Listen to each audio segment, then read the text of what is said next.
So one of the less publicized aspects of ALP production is that every pouch is studied individually under an electron microscope. Yeah, that would cost more than the entirety of the net worth of your company. What's at the atomic level in a pouch? You don't know until you put it right there in the electron microscope. That is not an electron microscope, that's an optical microscope, a fairly cheap one at that.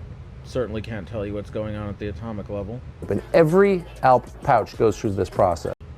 Why? Like even with the optical microscope, why take every product and do that? So I'm going to do it right now. I'm going to remove my glasses. I do that when I do science. All right. Oh, that's unbelievable.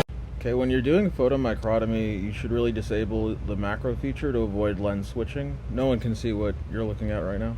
Yeah. That's exactly what's in an ALP pouch. No. Do it again. Do it again without the false advertising.